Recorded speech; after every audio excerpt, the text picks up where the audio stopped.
Hey guys, OG Albino here, and today we have a different type of video. We're going to be jumping back and making a tier list, but today, instead of making one for every Pokemon of a certain typing or generation, we're actually going to be looking at every single Pokemon that I have drafted throughout Generation 9 and ranking them. If you guys do enjoy this tier list video, be sure to drop a like on the video as well as subscribe to the channel. We're on our way to 10k subs and I need your help in reaching that goal. It's actually my birthday, fun fact, the day that I'm uploading this, and all I want for my birthday is for you to sub to the channel. So go down, double check, see if you're subbed to the channel.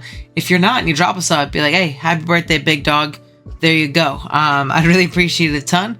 And yeah, with that being said, we can kind of jump right into it. I do want to give a big shout out to Sin of Wrath for making this tier list.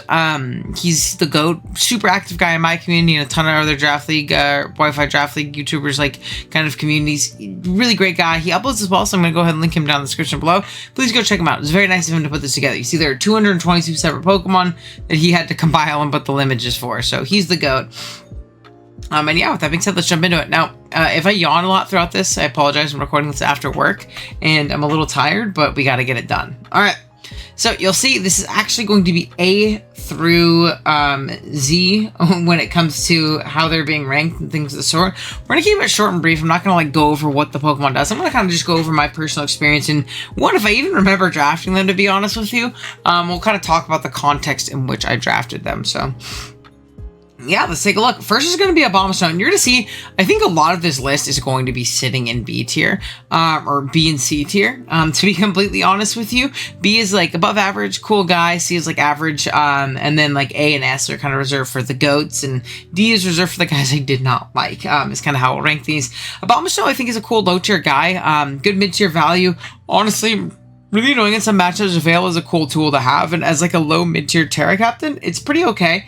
I'm going to say it's definitely like the definition of a C-Mon. I don't think it's like incredible, but for like the price point that you're getting it at, not that terrible of a mid-tier pick. Again, like the mid-tier option of just like Mickey Aurora Veil, and it's okay as a Terramon, honestly, and can be a really strong random breaker in some matchups too.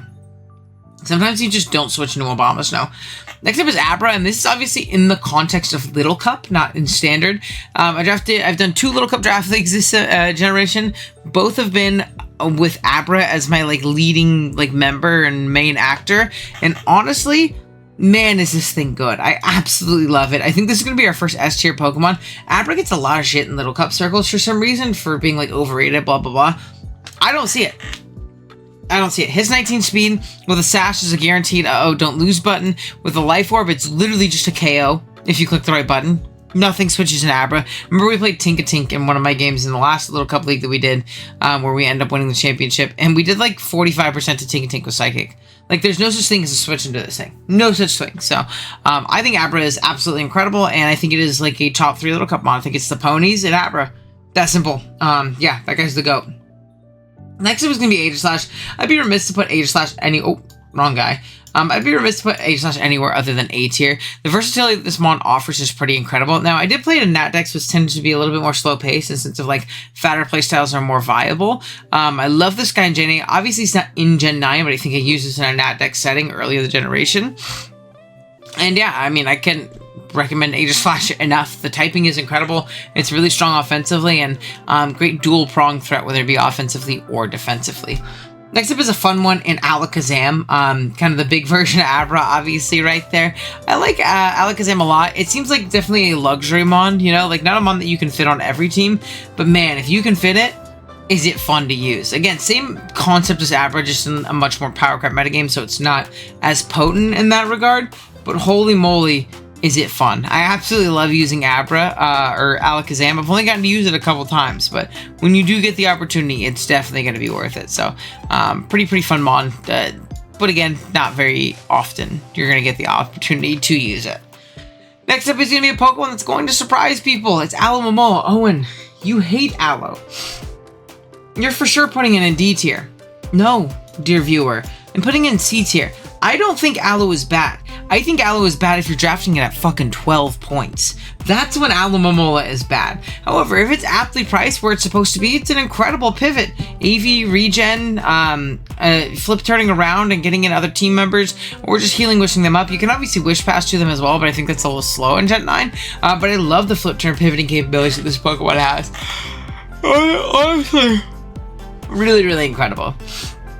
Next up, I think we have to have our first D tier. Remember, it's going to be Ampharos. I know some people kind of like are definitely big Ampharos fans in the sense of like they really like it as like a low tier flying resist, but I think there are just better options there. Typically in like rock types, like I'm a big Regirock guy. I love Regirock as that kind of low tier flying resist, or even Electrode because it's really fast. Maybe not this generation, but in past generations. I think you can kind of like use Ampharos in that role, but I don't know, it really lacks any utility outside of that, and there are Pokemon that have more utility that function as that low tier flying resist that are not Ampharos, I suppose, if that makes any sense. Next up we have Annihilape. This might be odd to some people. I'm going to put Annihilape in B tier. I've used Annihilape. I think it's good. It's a really centralizing mon, really hard for a lot of teams to deal with consistently. But what I do think is a little bit overrated is like the potency of those bulk up variants. I think a good player and a good builder really can stop most bulk up Annihilate variants, whether it be with Encore, whether it be with just a strong Special Breaker. No matter the case, what it be with, I think that Annihilate is actually pretty easy to deal with. If it is going to be some kind of bulk up set, I actually really like the Assault Vest variants. I love the Scarf sets. I think those are also really strong. And again, this is presumably with Terra. I'm actually not a big fan of Annihilate without Terra. With Terra, I think it's solid enough. I think it's definitely an overrated Pokemon, but I think it's solid enough. Next up we have Araquanid. Araquanid's a funny one. I think this is definitely like the definition of a C tier Pokemon. I like Araquanid because while I'm not the biggest fan of webs in the world, I do like the ability to have webs on Araquanid, but also being a viable Pokemon on its own. Whether it be offensively or defensively, it's really strong, really annoying to deal with, annoying to switch into. Whether it be like the choice band variants that just pick a KO if you find the opportunity to get it in, even though it's pretty slow, or more defensive variants I also think are pretty solid with heavy duty boots. The Spider also has a special place in my heart. I just brought it to Portland Regionals last weekend. In VGC, that's my GOAT. But in singles draft league, at least, which is what this list is based on, I think C tier is about perfect for it. Next up is Arcanine, Hisui, and regular Arcanine. We'll rank both these guys together. Arcanine Hisui is going to go in B tier, and Arcanine is going to go in D tier. Now, it's a bit of a jump. Why is that the case? Arcanine Hisui is really fun, kind of a luxury offense mon, but if you find the opportunity to draft it, it's really hard to switch into for some teams. Now, it's not going to be a mon that comes to every game, but those matches where it pulls up and it clicks Flare Blitz, Head Smash, and E-Speed, man, is it strong. I had this as a Terra Captain in one league, and I absolutely loved it. Now, the issue is in regular Arcanine, where I don't think that the pure fire typing and like its offensive toolkit is just really worth it at all, to be honest with you. Now, it does have the Intimidate option, is much better defensively, but I also don't think it is great defensively to kind of merit drafting it and having it suck up momentum for you. Lost a lot of the cool defensive tools that I had before in Toxic and Teleport, which is pretty darn unfortunate. And I think it just kind of got out stat crept and kind of like out power crept out of being worth drafting. It's not a Pokemon I would honestly draft really ever again, personally. So yeah, I'm gonna go ahead and put it in D tier. It might be a hot take. Let me know what you guys think. But yeah, not a fan. Next up, and I'm also not going to have a lot of Pokemon D tier, by the way. I usually am pretty neutral on most Pokemon I end up drafting. Now, another Pokemon I'm going to put in whoopsie. Another Pokemon I'm going to put in A tier is going to be Archaludon. Now, I've only used this a couple times. I actually think I've only used it once in the BBT tour with Terra. I think this Pokemon's incredibly slept on with Terra. It has a ridiculous amount of stats, and again, like, pseudos are always good with Terra because they're stat monsters. So when you give a stat monster a better defensive typing in a certain matchup, it's going to be really scary. Or if you use it more offensively with Terra, it's going to get even stronger and even more scary. And I think it's really slept on in that regard. Good rocker. And in the Uber's context that we used it, good catch one check to literally whatever we needed. So I thought that was pretty cool. Stamina's also a broken ability, so it's sturdy. So, two great abilities. Next up is my GOAT, Azu. Also going to go in A tier, probably above these other two. I've spammed Azu, mostly because not only is it threatening offensively, but its defensive typing and Water Fairy is so unbelievably good that I think it's so hard to pass up on certain teams. And yeah, I just love what it brings to the table both offensively and defensively. Next up is Bergmite. I'm gonna be honest, this guy sucked in Little Cup. Not a big fan of Bergmite. I brought it once in the season that we had it, and it was literally like as like a fuck it, it's the last week, and we have already clinched playoffs, so let's mess around a little bit. It theoretically can spin and be annoying with like Icicle Spear, which multi-hit moves are really good in Little Cup, but they're not really good when you're Bergmite and you're super slow and you kind of die to everything. You're weak to rocks, and if you're not Eviolite, you're not very bulky at all. Yeah, I'm just not a big Bergmite fan. I don't think I'd draft it again. Maybe I would if I just didn't have anything worth, you know, the points where it was at. I don't know. Yeah, not a big fan. Next up, we have Big Man Blastoise, Twin Cannons, the GOAT on our LTM team right now. It is going to go in C tier, unfortunately. I think it really struggles as a spinner because it's so, like, not offensively threatening. So if it's not a ground or a rocker / spiker, you actually don't spin very consistently, because very often the spiker can just like sit in and spike again, because like what are you going to do back to it? I think losing Scald was really unfortunate for the last. Same thing with Toxic. And I think the Shell Smash sets are really bad. I'm a huge believer in don't click Shell Smash in Gen 9, so you won't catch me using that shit ever. So yeah, I'm personally going to say probably C tier. It's still like a solid bulky water pivot. Very bulky, very annoying, but yeah, I think that's where we're going to put it. Next up, we have Blaziken. We're going to put Blaziken at the top of B. I almost want to put an A. I think Blaziken is like the most overhated Pokemon Draft League. I have that like slated as like a video idea eventually. I think it is like the most overhated Pokemon in Draft League. It's definitely not like where it was in its heyday, but man, is this still really, really strong as a breaker. Really, really fun breaker. It can't be your centerpiece. It can't even be your second best mon, but that's like a third best mon. You can really do some damage with Blaziken offensively. I think it's pretty cool. I've seen a lot of leagues, a lot of Terra recently, and I think Terra would also be really, really cool. Next up, big Bramblegast. I actually have used this recently in the Smogon Ghosting Tour. And I think Bramblegast is weird because it has like so many cool tools. It's deceptively really difficult for a lot of teams to switch into. Cool offensive spiker, you can spin, strength step. It just really gets outstatted in a lot of matchups and really struggles switching in. I remember in one of our games, you'll see it, I guess, eventually when the video comes out for it. But I switched it on a Gliscor knockoff and freaking died. And I remember peeing myself laughing because it flabbergasted me that move was OHKOing my grass type. But hey, we are where we are with Bramblegast. Unfortunately, not the strongest Pokemon in the world. Defensively, offensively, it's pretty okay though. It's a fun little spiker. I wouldn't like recommend it for every team, but it's definitely not bad. I think it's definitely pretty slept on. So yeah. Next up, we have Big Braviary. Definitely not a fan of Braviary in Gen 9. I think it's, again, just kind of an issue of being, like, outstatted at this point. At least in standard play, I think it's pretty good in low tier. But in standard play, I think it's just kind of outstatted in every regard, and really struggles to find a defined purpose and role on any team. So, yeah, I don't see why you wouldn't necessarily draft it, I guess is the main reason I'm saying. Actually, because of that, I'm going to put it lower. So these other Pokemon at least have technical uses and like upsides if you want to draft them. So yeah. Next up, I have a Pokemon that I'm going to put in C tier, despite being a Pokemon I really love drafting. It's going to be Breloom. Now, the reason I have Breloom in C tier, despite loving using it, is just because I think Breloom is so impossible to draft.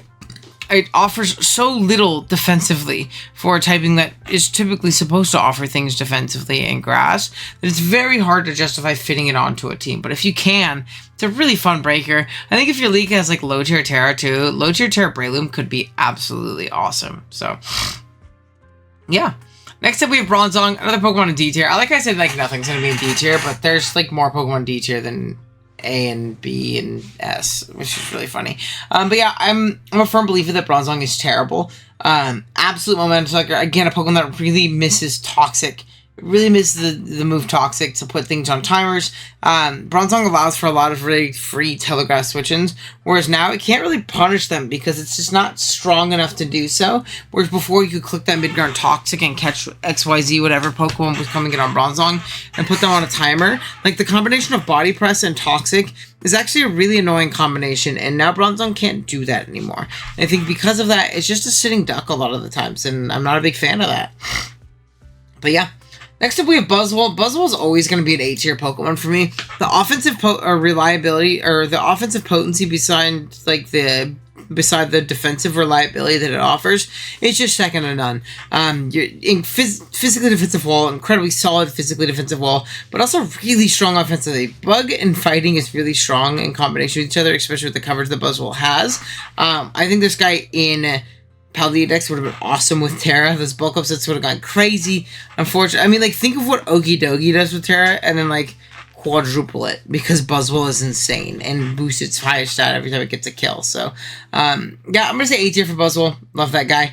Next up is Carbink. We're going to go ahead and put Carbink in C tier as well. I think Carbink is a great example of, like, kind of like the telegraph, like, low tier guys that people can get, because you get, like, a rocker and a spiker, as well as, like, a dark ride check and a dark type check in general, and a flying check at a really low pricing. Again, think Ampharos, right? I guess this kind of harps on the Ampharos point in the sense of Ampharos technically resists flying, but, like, isn't very good at it, and isn't very good at doing anything else. Carbink is pretty good at it, and it sets up rocks and spikes, which is pretty cool. It can also Trick Room, Misty Explosion, it screens. And again, that's the Dark Ride counter, my goat. So, yeah. Next up, we have Chansey. I'm a big Chansey hater. I think this guy sucks. I think the best thing Chansey can do, Chansey Amplissy, is going to be Healing Wish. And if you're not clicking Healing Wish, you're probably sucking momentum for your team. So you're probably better off drafting something else that isn't just like, I drafted this Pokemon so it could freaking die. But yeah, I'm going to put Chansey in D tier. It's just too passive for my liking. Really did not enjoy it. Anytime I've drafted Chansey, I've immensely regretted it. But yeah. Next up, we have Big Chestnut. Unfortunately, also going to go bottom of C tier. Now, it pains me, and I almost had it in D tier. The reason it's staying out of D tier is because of the addition of knockoff. I think it was actually a big help to it. I think being able to remove things, items, and at least like kind of threaten that on switching is nice. It's a good spiker. It's obviously pretty strong with body press. I feel like that move was made for Chestnut. And yeah, it can definitely be really annoying. Well, you know what we'll do? We'll keep him next to his son, because I think his son is also like the perfect definition of a C tier Pokemon. Again, could spike, could check ground types in Little Cup, and that's about it. Oh, I keep doing that. I keep trying to like drag it on my OBS screen and not on the actual tab. Background information, I guess. But next up, we have Charles Youth. Big Charles Youth fan here, personally. Absolutely love this guy. I think that people, again, overhate them, because it's weird, because it feels like Chi-Yu was, like, super overhyped early generation. Don't allow it to Terra, he is broken, look at these overheat calcs. And then people play with him a lot more, and they're like, I can see why positioning with this pocket monster is hard. And then people kind of thought like, oh, well, maybe Chi was bad. No, I think Chi was great on the right type of team and play style. If you can find multiple opportunities to get it in throughout a game, man, is it going to put pressure on your opponent. It is just a little finicky trying to get it in, but it's definitely well worth the risk, in my opinion, at least. Next up is Chien-Pao. Chien-Pao is also going to go in S. I've drafted Chien-Pao 4 times. 2 in singles, 2 in doubles. Both times in doubles, it wasn't like overpowered, but man, was it good and was it integral to our success in both of those runs. And in the 2 singles, obviously, this guy is way too broken when there's not another Pokemon that can attack it. Oh my gosh, it exerts a ridiculous amount of offensive pressure. I'm a big Chien-Pao guy. Every time I've had it, I've done really well with it, and yeah, it's no secret the reason why. I mean, it's incredibly broken in any kind of single battles context. So if you league allows Chien-Pao, like I always say, if it allows Chien-Pao, find a new league. Alrighty, next up we have Cinderace. I'll be honest with y'all, I don't remember drafting Cinderace in Gen 9. However, I know I have, obviously, it's on this list, and I'm a big Cinderace enjoyer. In Gen 8, it was actually like one of my most drafted mons, and it's honestly like, I think it's like number 2 all time in kills for me, and I really need to draft it more. I mean, incredibly fast, great pivot with U-turn, Libero makes it really strong with that, and I love the aspect of like, the Libero nerf hurts in the sense of like your Pyro Ball, like you only get like the one-time Protean boost on your like making everything stab.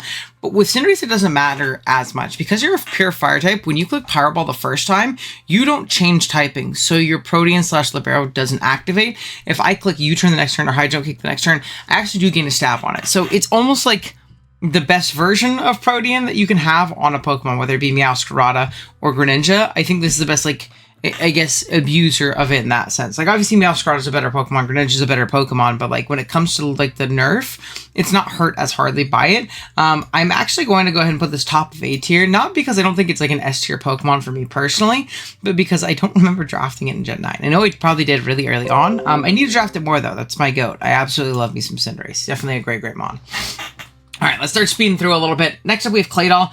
I think this is like a D tier, like, spinner, I suppose. I'm not, like, super negative on Claydol, but I'm also not super positive. I think, like, the coolest aspect that it had in Gen 8 was, like, its teleporting ability. So maybe if you're playing Nat decks, I could see it being somewhat worthwhile. But honestly, in the context in which it is at, like, right now, I'm going to say probably a D tier Pokemon. Clodsire, another Pokemon I'm actually personally going to put in high D. So that Pokemon I just feel is very, very exploitable. It feels like you very specifically have to build your Clodsire in an expectance for your opponent to try and abuse it in some way, shape, and form, just due to the fact that it just doesn't do a lot of damage. Now, it does have great defensive matchups, great defensive typing, things like that, but I think, like, the exploitability of it and, like, the passivity of it makes it not very great for me personally. But yeah.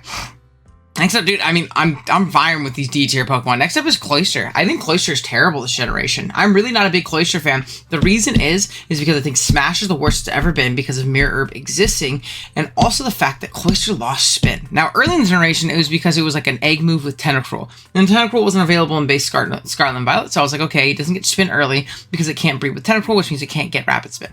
But then they added Tentacruel to the game, and it still didn't have spin. And I think that is a absolute crime. I think it is very, very silly, and it makes me really mad, so it's going in D tier.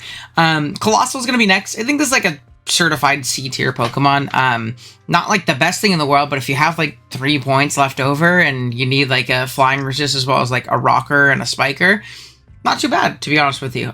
Flame Body as well as Flash Fire are both cool options. Steam Engine singles just isn't going to get the same play that it would otherwise. I also think it's like a low tier Terra Captain if you have the extra points. Putting Terra on like a low tier hazard setter is always going to be a good thing if we can like mitigate that terrible defensive typing and change it into like a pure grass, water, steel, whatever it might be. It's always going to do a little bit better. And then maybe you do some Steam Engine shenanigans. There might be a single matchup for it. So yeah. Next up, I have Comfey here. I think I'm going to put Comfey in B. I think this is strictly in the context of as a Terra Captain. If you can have a second Terra Captain as like a low tier Comfey, I don't think it's bad at all. Really, really exerts a lot of pressure with Draining Kiss, Calm Mind, Giga Drain with Triage Boost. Leech Seed sets are really annoying. It can synth up with Priority, which is also really, really annoying. I think like Calm Mind, Comfey plus like T-Spike strats are really obnoxious. Or like sub-leech Calm Mind, Comfey into like bulky steals like your Registeals, you know, of the generation. You can like leech on the switch in and just sub forever until it dies, or it switches out as you get a sub and then you start calm minding up and leech the next time it comes in. It can be really annoying if your opponent isn't aptly prepared for it. And when you add in Terra and you give it that Terra Blast coverage of ground, fire, electric, whatever it might be, you toss a life orb on this guy and it really becomes incredibly threatening at +1, at +2, things like that. It's also nice having like an anti-Mickey option into like the scary offensive dragons of the format. So yeah, I'm definitely, and offensive fightings in darks, which are like the most prominent typings in this generation is fighting in dark, particularly dark. So yeah, I'm going to say B tier for Comfey. Definitely a cool mon. Camparaja, C tier. I mean, like, you forget to draft a steel type, and you get a Camparaja on the squad. It can rock. It lost a couple cool options, like Power Whip, but not a bad Pokemon, right? I'm not gonna, like, sit and explain Camparaja's niche applications. It's okay. It's really, really stat crept in a lot of matchups, but it's not terrible. Next up is Corviknight. This is another draft league hot take I have. I really, really hated Corviknight. I've always been a big Corviknight hater, but at least in Generation 8, the games were slow enough that you could sit there and click Roost the entire game. You also had 16 Roosts, which really helped in like the pressure stalling aspect of Corviknight to where Pokemon couldn't just throw attacks into it. Now you only have 8, and very often you switch Corviknight into a wall, the thing that it walls, and it does so well, but then immediately you are either forced to Roost, right, to stay out of 2-hit KO range next time, or you have to U-turn, you stay into a KO range, but if you Roost, the big threat that breaks through Corviknight and the rest of your team comes in, and you're like, ah, damn, I got a Corviknight in with my pants down, and then you're kind of screwed. So I'm actually a big Corviknight hater. I would not recommend drafting it personally. I'm not a big fan. I know it works. I know you can U-turn. It's a great pivot in that regard, but man, I don't like not being able to heal myself if I don't want to immediately give up crazy offensive positioning to my opponent. Next up, we have Croagunk. Croagunk's certified B tier Pokemon in Little Cup. I like it. Strong Vacuum Wave and Sucker Punch and Bullet Punch, 3 strong forms of priority. Cool defensive and offensive typing. Water immunity as well, which can be really nice into a lot of the smashers. And yeah, just an overall very strong Pokemon. It really struggles with its speed tier sometimes, but I think if you draft Webs as well, which are much better in Little Cup than they are in Standard, it's actually a pretty solid Pokemon. Next up is Crobat. Crobat has to be like a certified B tier Pokemon in Gen 9. I've only drafted in Natdex, obviously it's only available on Natdex. But I think that in prior generations, Crobat was so awesome because it wasn't stat crept out the ass. And again, you're gonna kind of like, I've mentioned this so many times. By stat crept, I meant like Pokemon are bigger, stronger, faster, fatter now, and Gen 2 stats typically aren't holding up on a lot of these guys. And that's kind of how I felt with Crobat when I used it in Generation 9, like Natdex, and like, I think it was GPL where I had it in one of my leagues. In general, the utility that it offers is still incredible. 130 speed is still elite, and it will probably always be elite. I hope it'll always be elite. I never want to play in a society where 130 speed isn't fast, but its speed is still elite. It has great utility, Taunt, Super Fang, Defog, things like that, Haze. And there are those matchups where like Band Bat or like Nasty Bat can go crazy. This is the GOAT of Gen 6, 7, and 8. I love me some Crobat in older generations, but I think it definitely like saw a little bit of a fall off. If this was an old gen list, I'd probably put it an A, but I'm like specifically ranking these as if I drafted them, or from the perspective of me drafting them this gen. Like, what did I like them this generation of draft league? So yeah, we're gonna put it in B tier. Next up is Cryogonal. This guy is certified doo-doo butter. One of my biggest gripes with the draft league community is pretending that Cryogonal is a real Pokemon. It's not. It can spin. Decent speed tier, it can spin. But it's not very threatening offensively, and it's very, very fail physically defensively wise. So 90% of the spin or the rockers that it is trying to spin on just blow it up. And it doesn't matter if you can rapid spin the hazards away if they are immediately being let back up. Now I get it, the low tier Terra option, blah, blah, blah. One, I don't really like playing low tier Terra. And typically I also don't see the value of like having Terra Cryogonal as like your second low tier option when you have a high tier option, because I'm never tearing my Cryogonal, because the value that I get is like changing its typing to electric, so it doesn't have any weaknesses and Beam. It's still Cryogonal, right? It's still very weak. It's still very physically frail. I'm not a big Cryogonal fan outside of the context of like low tier. Sure. You know, I could see it, especially as a Terra Captain, like low tier is your second Terra Captain. Sure. I get it.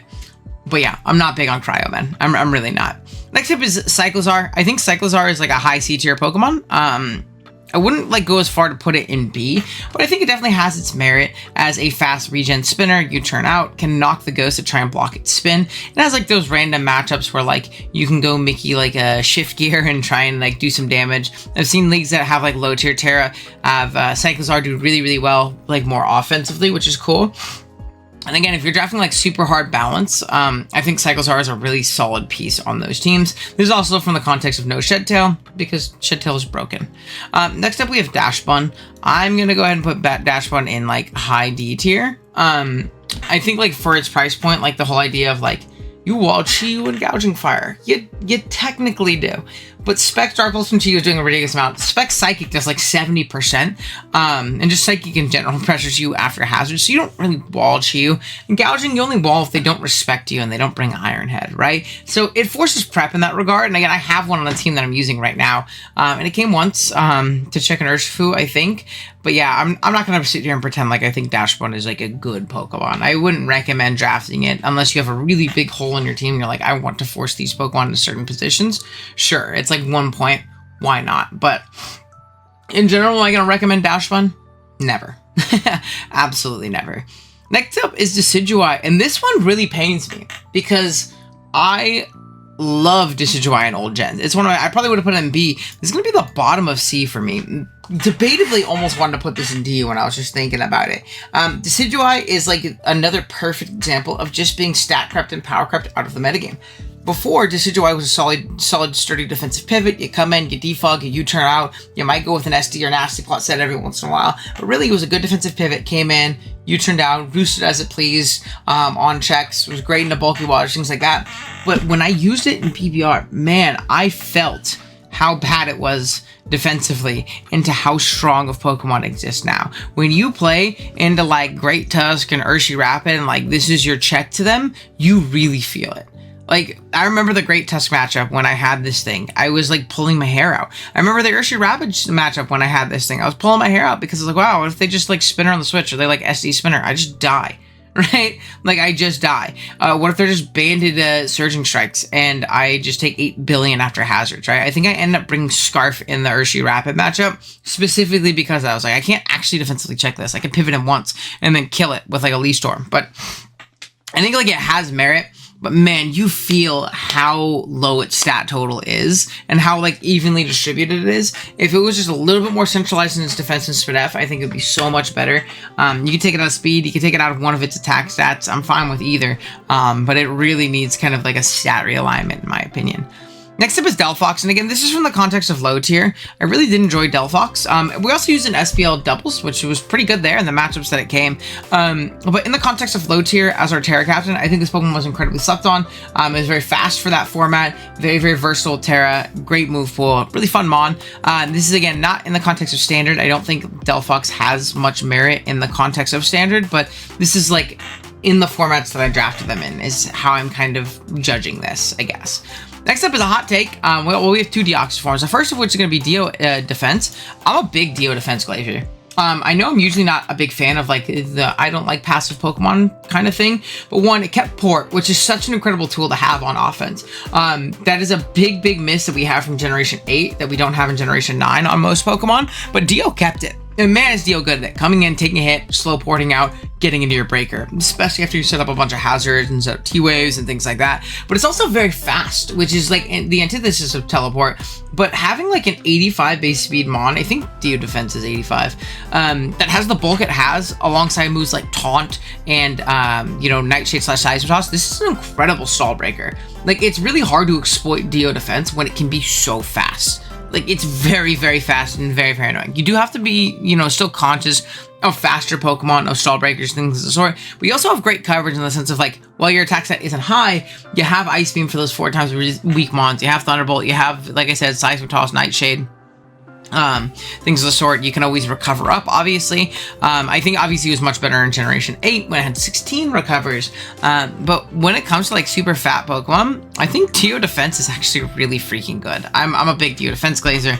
And on top of that, I'm also a big Dio Speed Glazer. I think this Pokemon, this is like one of my hot takes too in draft. At least like compared to like the showdown side and how they do things, I think Dio Speed is broken. Like I don't think it should be allowed. I think the speed that it has in 180 plus the move pool that it has is so oppressive in the builder. I mean, so unbelievably oppressive. Obviously, it's not very strong. And it's not like super bulky, but when you have 180 speed, you have a lot of EV freedom to do what you want when you want. Outspeeding so many Scarfers and Mons at +1 is also so incredibly valuable.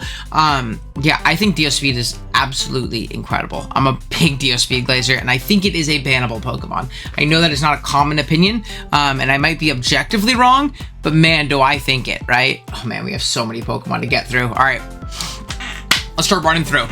Deoxys, this is a certified A tier value pick. Absolutely love it. Great defensive value, hazards, really freaking good. Absolutely love Deoxys. Dondozo sucks. Not gonna, I will die on that bridge. I think Dondozo is terrible. I think it's very passive, very exploitable. I think it's just a momentum sucker, and the way I like to play Gen 9 is typically pretty darn offensively, and I think Dondozo is the antithesis of that. So I am not a big fan. Donphan, I'm not going to be a big hater like everybody else. I'm going to put this in bottom of C tier. I think Donphan is incredibly overhyped by very many, like a lot of people. It's the whole meme of like 2-turn Donphan, and it always gets 2 turns. You either pick if you want to like spin and knock, spin and rock, rock and knock, you know, kind of things, and that's all you're going to do. It's a pretty okay spinner in that regard of getting hazards off once, but man, it just feels like you're drafting a rapid spin mod. Like you're drafting the move rapid spin one time in a battle, and that's not great. And honestly, a lot of spin blockers can still like kind of tailor themselves to not really worry about Donphan. So yeah, there's something to keep in mind. Pult is broken. I've used Pult twice this generation, and it has 2 championships. One was with Terra Pult at the beginning of the generation, super broken. The other was in a showdown league that I did. It wasn't Terra, still super broken. Such a great facility. That was on like a cool Sun team. It was awesome. Yeah, this Pokemon should never be allowed. I think that that's a take that pretty much everybody in the showdown side kind of agrees with at this point, but I think the Wi-Fi scene needs to catch up and really recognizing that Pult is broken. I feel like I do see it banned in a majority of places now, but yeah, it's pretty broken. Next up, I gotta put him next to his guy, Big Dragonite. Now, I've only used Dragonite once in singles this generation, and it's right now. I haven't even played a game with it, but I do, in concept, think it's still really solid in singles. Multi-skill is just a broken ability, right? It opens up a lot for you. And defensive Dragonites are great, offensive Dragonites are great, lead Dragonite is awesome. But in doubles, this is the GOAT, man. This guy's carried me. I mean, absolutely carried me. In both of my VGC Draft League seasons, Dragonite has absolutely carried me. So I gotta give him his flowers and put him in S tier. Like, this is my GOAT. So versatile, so strong, so awesome. And there was that like 1-2 month period at the beginning of SV where Terra Dragonite was allowed in singles, and it literally just massacred everybody. It was ridiculous. But yeah. All right. Next up, we have Dunsparce. I would actually put this in A early in the generation. This is actually like my most drafted mon in Gen 9, but it was like all at the beginning. I think it's a low tier Terra Captain. This thing is awesome. Really, really versatile. Really annoying. And honestly, when you're not running like defensive sets and you're running like 3 attacks Glare or like 3 attacks Roost, 3 attacks Rocks and like on lead, its coverage plus like being like modest and offensive, it's really difficult for some teams to switch into, especially because not a lot of things immediately threaten this. So if you have the right coverage move for a specific matchup, the Dunsparce is going to be really annoying. I don't think it's as good as I thought it was early in the gen, but I still think it's good. This is a scam mon though. Please stop drafting Dunsparce. Pretty please stop drafting Dunsparce. I get it. It's funny. Eviolite bulkier. It's not good though, guys. It's really, really not good. it's not. Neither is Duosion. These Pokemon, a lot of these Eviolite guys are just so slow and so long to get going at this point in, you know, time in competitive Pokemon that really, unless your opponent's super misplaying, they shouldn't allow things like this to pop off in the nicest way. Now, I'm sure there's been games where I've played Dunsparce and Duosion where I've let them get going and I didn't play well. Sure, I get it. However, I'm never going to pretend like that guy's good. Never. Never. All right, next up, we have Electros. Eel's definitely like a solid C tier Pokemon. I like this guy in the context of which I've drafted him in low tier. He's been really solid. Great pivot. Very annoying Pokemon for opposing teams to switch into. In standard, again, stat creep kind of catches up with him. And I have drafted him in standard, I think, once. Just hard to bring him in a lot of matchups when, like, yeah, you have no weaknesses, but, like, also, you don't really resist anything, you know? Like, nothing's really, like, you're not taking on much other than, like, offensive flyings and things like that. And even then, with Terra, they can kind of push through you, you know? Like, I remember, like, in LTM Week 2, Ant brought Terra flying on his Torn Eye, and this is low tier even, but he brought Terra flying on his Torn Eye because, like, the idea of, like, Eel doesn't recover. So, like, if it comes in, even if it's AV, it's going to take rocks, it's going to take, like, 25% from that, like, you know, that Hurricane, then it doesn't get that health back, and it comes in on rocks again, just another 25%, and then you can't switch in on it again. You know, it's that simple. So, yeah. Next up, we have another fun little duo here. Electrodasugi has always been an awesome low-tier Terra Captain, in my opinion. With its already, like, cool typing of Electric and Grass, its great speed, and, like, the ability to get another Terra typing on top of that. Electrode is, like, kind of similar, but much worse at it. I think Electrode was also awesome in old gens as like a low tier flying resist, torn pivot, you know, screw you, get static guy. But again, stat creep has kind of gotten to the point where I wouldn't recommend drafting regular Electrode. I mean, as long as you got the points, just get Electrodasugi. I know it doesn't resist flying, but it's just a better Pokemon because of its dual stab combo and its ability to grab very free volt switches. 90% of the game walls Electrode, it feels like, at least when you have it on your team. So, yeah. Next up, another Pokemon I'm super, super high on, and that's going to be Enamorous. I'm gonna go ahead and put Enam right up here. I'm gonna move these guys. I want Dragonite and Gym Power to stay together. But Enam's like one of my favorite monsters generation. I'm sure you guys, if you haven't seen it, go watch it. But saw our summer season on recently with Terra Enam. I have used this guy so much throughout generation. I've used it in BBR, I've used it in other Smogon tournaments. I think this guy is unbelievably powerful, and people really, really sleep on it for some reason. I'm not sure why. I think maybe it's because people thought it was like broken early, and then it wasn't broken, and then they're like, oh, well, you know, I guess it's not good at all. Draft League hive mind theory, you know? But I think it's actually a really strong and powerful Pokemon, and I definitely recommend using it and building your team around it. Next up was another fun one that I was very surprised about, and I gotta put him in B tier. Big Feraligatr. I've only drafted it twice technically, but I'm still using it in the Smogon like Trios tour. But I drafted this in summer or spring seasonal. And man, was Gator fun. Obviously, like, there's the cool, like, DD and SD sets that just break through and win video games. But, like, defensive Gator, we brought AV in our first game, and we brought, like, defensive Rocky Helmet Roar Endeavor Gator twice in our Gouging Fire matchups. And it did its job in every single one of them. I mean, we would have gone on to top 32 if it didn't get parried. Like, it's that good at its job, which I think is pretty awesome. I really enjoyed Gator, and I definitely recommend using it in the future. If I were you guys, at the very least, yeah, it's definitely a really, really fun mon. So, yeah, big shouts to Gator. Florges certified C tier mon, definitely exploitable, but like Moonblast is strong. It comes off a strong special attack. There's obviously typings that, you know, do you a little dirty, but you know, it does its job. You know, solid like dragon check, solid special sponge. It's pretty okay. Except we have Fortress. It's going in D tier. I don't know what you guys thought. I mean, I might, you know what, add row below. I'm gonna do it, man. This guy's terrible. Fortress.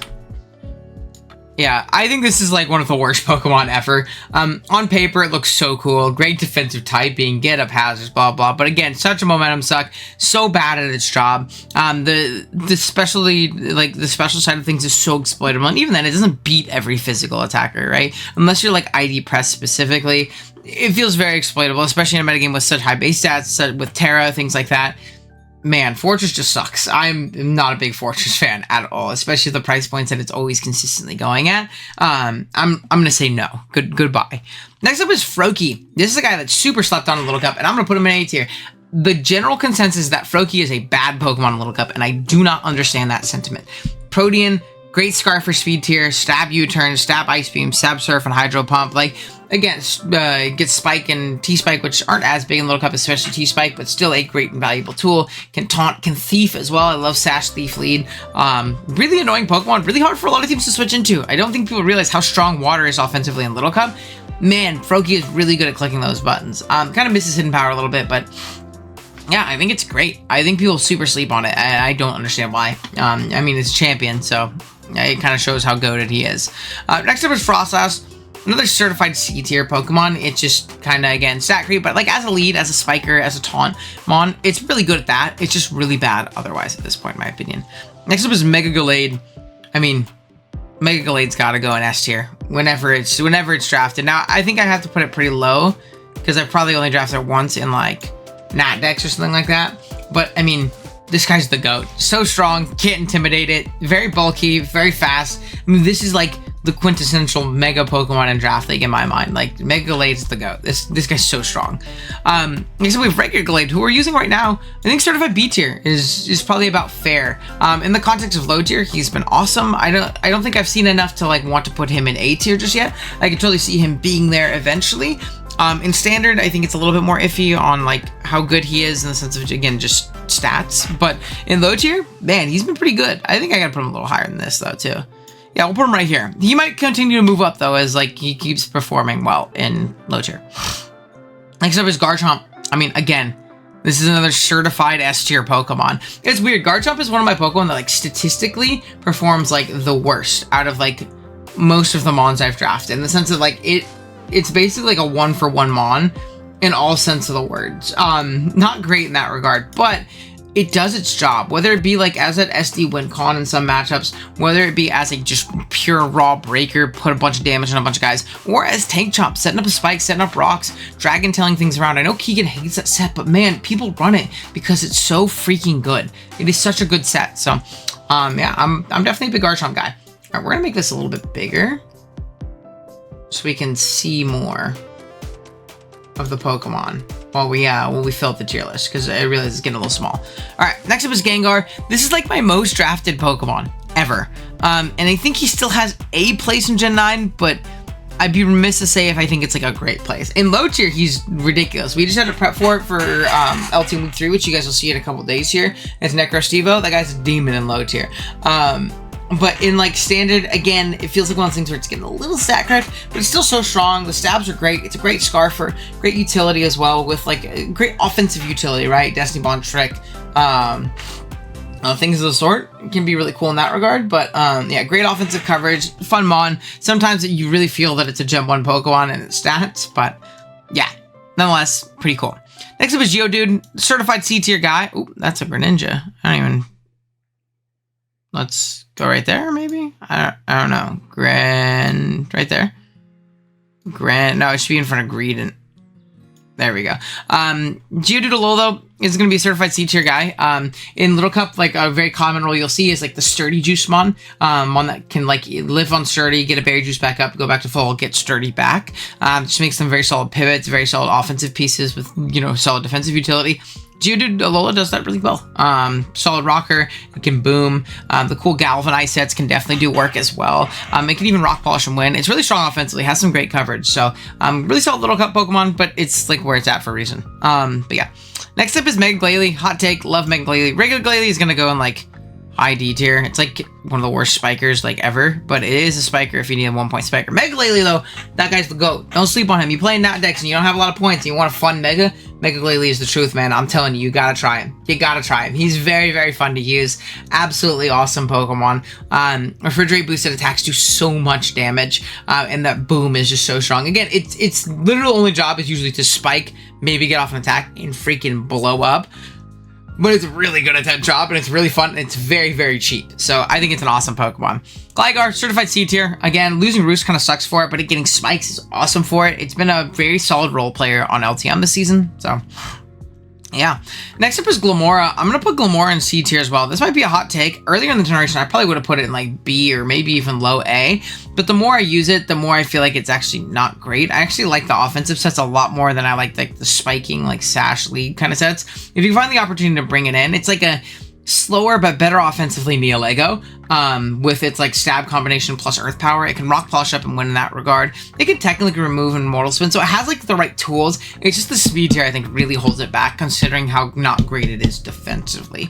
But yeah, still like a solid Pokemon nonetheless. Next up is Gliscor. I don't even remember drafting Gliscor, to be honest with you. I'm going to put it in high B because I don't remember drafting it. But it's a great Pokemon, right? So maybe it just didn't have a lot of impact on my team. But like in theory, Gliscor is really, really strong, really, really bulky, can SD for free, can set up spikes and rocks and things like that. Losing Roost sucks, but it honestly kind of like frees up how you should be using Gliscor and not sitting on the field and doing nothing. Instead, just like, you know, getting up a spike, getting up rocks, toxing something. Toxic plus Protect is really kind of just better than Toxic plus Roost a lot of the time with how much you get back from Poison Heal anyways. So yeah, I think that's fair. Next up is Gudra Hisui and regular Gudra. Gudra Hisui is going to go in B tier for sure. Absolutely loved in LTM as like our main kind of like big guy. Regular Gudra, I think, is definitely a C tier Pokemon though. I've used it a couple times, whether it be in standard or in LTM right now. I'm sure you noticed though, we haven't brought it in an LTM up to this point. Like, literally at all. Spoilers for week 3 as well.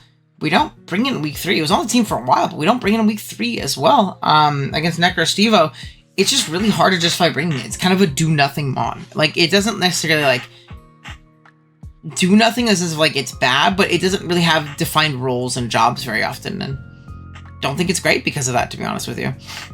Next up, we have Gossifleur. This is a weird one. Again, if you know Ball and you play Little Cup, you know Gossifleur's like the GOAT low tier guy. Such a great spinner. If you like were around in like the Gen 8 days too with my GOAT legits with Gossifleur, that's D-Wade and LeBron, right? Is legits in Gossifleur. I used it in our championship season recently and it still holds the test of time, man. Whether it be just spinning, lead seeding, sleep powdering, pivoting in and out with regen, whether it be with an eject button, even like cotton down sets are really, really viable in the sense of like switching in and sacking it and getting something down to like a super low speed so it can be revenged. Really awesome Pokemon. I mean, like, it's like a 3-point guy, and he is so good for his price point. Next up is Gothitelle. I think Gothitelle is another, like, certified C-tier guy. I think with Terra, Gothitelle has a lot of potential. Without Terra, again, just stat crept out the ass this generation, especially in a singles context. In doubles, very different. In singles, though, a little bit harder to pull off traps with Gothitelle just because its stats are so ass.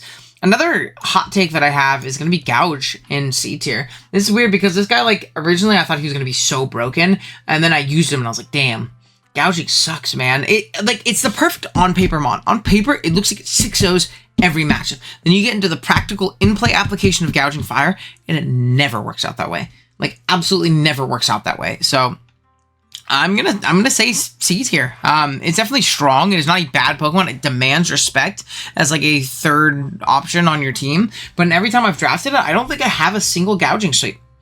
Don't think I have a single one. I've seen the most success out of it either as like a defensive check, or like just breaker, like band kind of guy, lead it and do damage. Next up is Graphite Eye. This guy's gonna go in D tier. It has like cool utility and like prankster and stuff like that, but it's one of those things that like your opponent has to respect in the builder, but not necessarily like actually using. Next up is Great Tusk. I think I've only drafted Great Tusk like one time ever, and it has the championship. This guy is the GOAT, though. And I really, really want to use it again soon. I really want to use it with Terra. I feel like I've only drafted it once, maybe twice, and it was really early gen, but it won. I had Terra Dragable Great Tusk. It was very broken. But I think it's incredible, whether it be offensively, whether it be defensively, whether it be as a pivot, whether it be as a rocker, whether it be as a win condition with booster energy and bulk up and things like that. It's so freaking good. It was like made for this is dude, Landorus Tusk right here is the GOAT. I mean, this guy's incredible. Greedent, I'll be honest, gang, I don't remember drafting Greedent. I did because it's on the list, right? So like I definitely did draft it, but I don't think it's very good because I don't remember drafting it and I don't remember bringing it. So Greedent's also gonna go in D tier. I'll be honest, it's another one of those do nothing mons, right? And like old gens, I could see like I need a bolt check. Yeah, sure, draft Greedent, right? Like you need like an offensive ghost check. I get it, but it's just not a prevalent enough typing for me to justify drafting Greedent. I say as I drafted it, but whatever. Neither here nor there.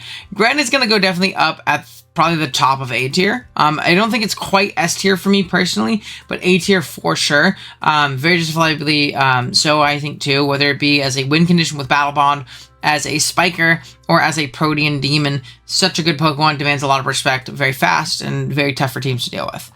Next up is Growlithe. I don't remember drafting Growlithe. Average C tier Pokemon in Little Cup. Intim, right? Which is cool. Doesn't get E-Speed, which would make it really, really incredible in low tier, but yeah, it's okay. Gyarados, same thing. It's going to be a C tier guy. I think like with Terra, this guy has some incredible potential. And I think I used this in a like low tier Terra league, like our tournament.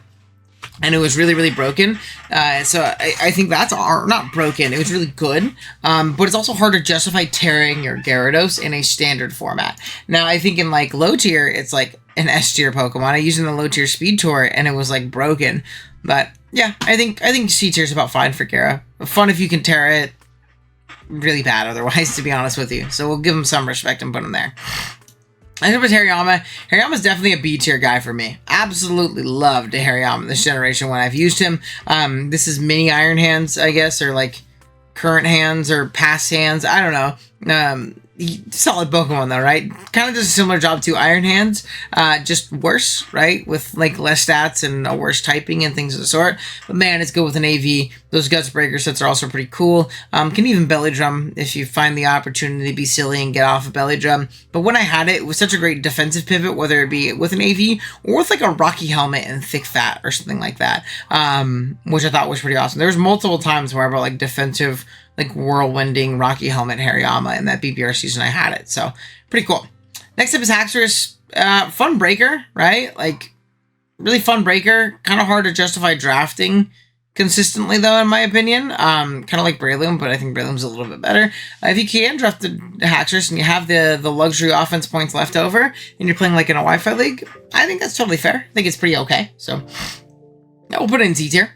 Heatran, I'm still Heatran's strongest soldier, but I do have to put him in B tier. I don't think I can justify putting him higher. I love Heatran. I love the defensive typing. You just have to switch out of, ground moves. You know, you don't gotta take the Earthquake, brother. But I think it's really solid in that regard. Magma Storm. I think losing Toxic and Eruption is what puts it down to B tier, opposed to like A or S to me before. Really limits like the kind of sets that it can pull off. But again, like those Magma Trap sets are still so annoying. Offensive Scarf is still really strong even without Eruption. Solid Pokemon. Also a solid Terra Captain in my opinion. Pretty incredible stats, and like Terra Fairy, I think is really good. Next up is Heliolisk. Again, I don't remember drafting Heliolisk. I'm gonna be honest, I think I'm gonna put this in D tier just on concept alone. I don't think it's great. It's like an okay speed tier. This is definitely like when I think of Heliolisk, I think of Gen 7 draft. This guy was the GOAT in Gen 7. Now he's really bad, so we're gonna put him there. Next up is Heracross. I think Heracross is another certified like B tier Pokemon or C tier Pokemon. Strong breaker, can like technically spike and things like that. Good Scarfer as well, but hard to draft. And often if you have the leftover points for like luxury offense, you're probably not drafting that guy in particular. Next up is Hoopa, and I can't quite put Hoopa in S tier, but I could definitely put him in A tier. The one time I've drafted Hoopa this generation is with it being a Terra Captain, and as a low tier Terra Captain, mwah, beautiful. What an incredible Pokemon Hoopa Unbound is. Absolutely love this guy. I think it's really, really solid. When you can shed that terrible typing, but keep the offensive applications of it, awesome for like those AV sets. When you could be just Choice Scarf Terra Dark and click Hyperspace Fury or Hyperspace Hole, whichever one it is, even better. I mean, such a strong Pokemon, so much fun. It was kind of like my favorite Pokemon to use in that Enam Hoopa like spring seasonal video that we uploaded. Go watch that, by the way. It's a really fun tournament run. Next up is Hydreigon. I think Hydreigon is another certified B tier Pokemon. Enjoy this guy a lot. I wouldn't say he's like next level broken or anything like that, but I think B tier is definitely fair for it. Still a strong Scarfer, still really strong Dracos and Dark Pulses, good coverage offensively, and if you have like a team that really punishes fairies for coming in, you can just U-turn out, get into the breaker for the fairy type, and you're good to go. I also am a big proponent of like Dark Spam this generation, so like Hydreigon plus another strong Dark type can be really potent and powerful. Next up, we have Inteleon. Also, don't remember drafting Inteleon and put it in C based on principle. Iron Bundle. I think Iron Bundle is definitely like an A tier Pokemon. I know a lot of people hate on Bundle. The aspect of like hitting Hydro Pump sucks, but very often you can kind of position yourself to just spam Ice Beam in an endgame as it's just a better offensive typing. And I don't know. Spamming Hydro Pump sucks, but like when you connect, that shit does a lot of damage, you know? Like it does a lot of damage. So I'm going to go ahead and put it in A tier. Its friend, Iron Hands, another past Paradox guy, is going to go all the way up here in S tier as well. Such a good Pokemon. I really want to try it with Terra in particular. I think it's really solid with Terra. But even without, so good, right? Whether it be Assault Vest sets, whether it be SD sets with a Resist Berry. I mean, so unbelievably good. Really good defensively while also just being a monster offensively and really difficult for teams to switch into. Iron Juggy Wuggy is going to go in C tier for sure. Another like fun Pokemon with like booster energy. It can be annoying. I used it in doubles and I really liked it in doubles. So I think that's what's going to kind of put it up a little bit more in C tier for me. Yeah, we'll put it right here. Because in doubles it was awesome with booster energy and Tailwind. In singles I've used it on Rain, which is pretty cool. I used Terra Jugulis in Rain on my GPL team. And it was pretty okay in that regard, right? Power Meteor Beam plus like 100% accurate Hurricanes and things like that. I also had Mega Lantern in that, which like obviously isn't a real Pokemon, but it set up Electric Train and Rain, so like Jugulis is like one of the perfect partners for it. And it was really good there, but that's not a real combination, so I'm not going to count that. It would be awesome with Coco though. Next up is Iron Moth, and much to Jason's dismay, I'm putting this guy in A tier. I mean, I absolutely love me some Iron Moth. I've been using it in Keegan's League as a Terra Captain, and it's been so unbelievably powerful. I used it in that BBR Season 5, I forget what it was, as a Terra Captain, very solid. And even without Terra, I don't think it's terrible. I really don't think it's terrible, and I don't agree with the sentiment that it is. Next up is Iron Treads, also going to go in A tier. Again, these past Paradox, or these future Paradox guys are pretty good, right? They're all named together, so they're all getting ranked together and realizing how solid they are as a whole. At least the ones that I've drafted. Absolutely love Iron Treads. Incredible defensive typing. And there are those matchups where like offensive Iron Treads just 2-hit KOs or OHKOs everything. And it's really funny to see. I hate being on the building side of it, but it's really good offensively on, you know, your own side. Iron Valiant, of course, Val has to go in A or S tier. I mean, it's pretty simple. It's going to go near the top. When we had it, it was absolutely insane. Such a strong Pokemon. Just clicks buttons and kills things. We have it under Smog, our Ghosting Tour team as well, too. With Enam, they're actually right next to each other. We like went with like a fairy spam approach. It's been really fun. Absolute Val. It's super insane Pokemon. Like, it's pretty self-explanatory. Oh, we're zooming right now. Jellicent is one of the Pokemon I miss the most in Generation 9. I used it in Nat Dex, obviously, but I really miss it in the standard format. Its typing is so good. It's so bulky. It's so obnoxious. And it has a deceptively fast speed tier for other fat things, so where like Stallbreaker Jellicents are also so annoying. Big Jellicent fan. B tier for sure. Jirachi, this is like borderline and S tier Pokemon. I'm going to put it up here in A. Next to these guys. Such great utility in this one. One, it has a great defensive typing, right? Really good in like a lot of the fairy spam teams that you'll see. But such great utility in the sense of like it can Encore, it can Stealth Rock, and it can Healing Wish, and it is so good at that job. And you can always just Mickey Choice Scarf Jirachi it out and, you know, do a lot of damage. So I think it's definitely a really solid Pokemon. Kartana is also going to go high A tier. If this was used in like actual SV, with Terra, it'd be an S tier Pokemon / broken and banned, but I used it in like Nat decks where it was like Terra banned. But man, is Kartana freaking good, dude. I mean, the best snowball Pokemon in Draft League history. You think you have a Kartana check, you get knocked once and rocks her up, you don't have a Kartana check anymore. And Kartana knocks it for you, like knocks you for itself. So, really incredible Pokemon. Next up, another tick, I low-key even want to put it lower, but I'm going to keep it in C tier. I'm not a big Kilowattrel guy. I think it really lacks damage output. Yeah, I think it really lacks damage output, and sometimes it can be okay with Terra, but I think it really needs Terra, and often there are just better Terra options than Kilowattrel, in my opinion. So I think C tier is about fair.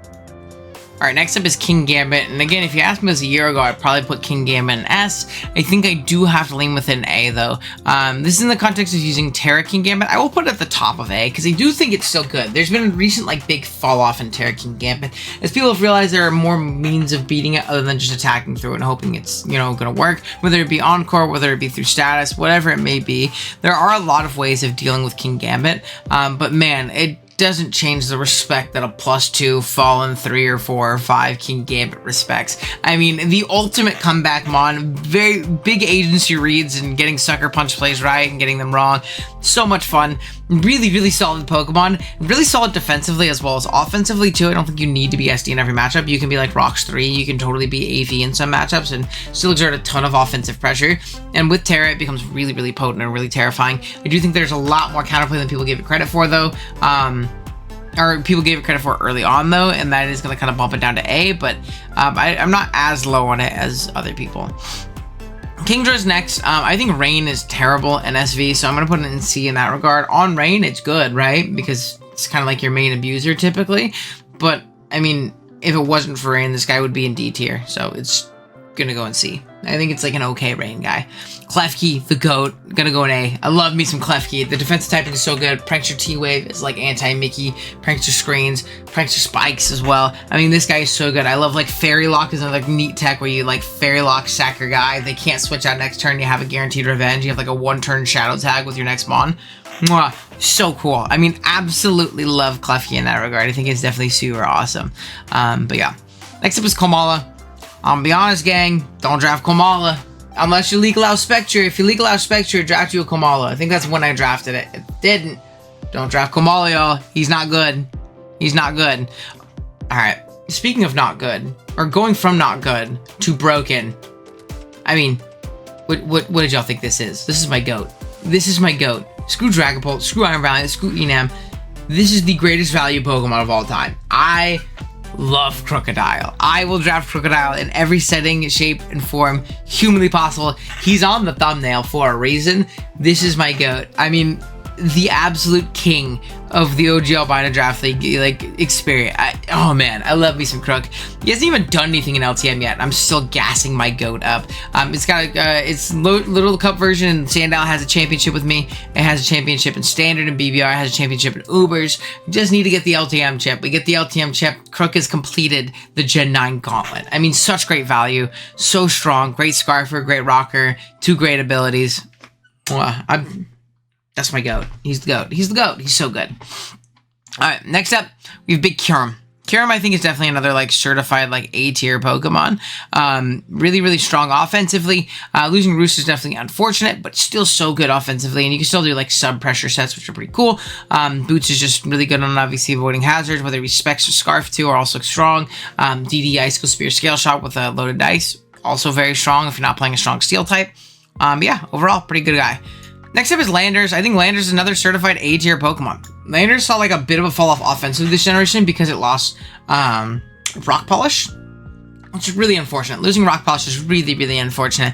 But man, and it even lost Knockoff and Toxic, which I think can make defensive worse. Defensive is still so good. It's such a good rocker, man. You come in, you set up Stealth Rocky, you turn out. There are matches where you go Scarf. There are matches where you go like fun SD sets and things like that.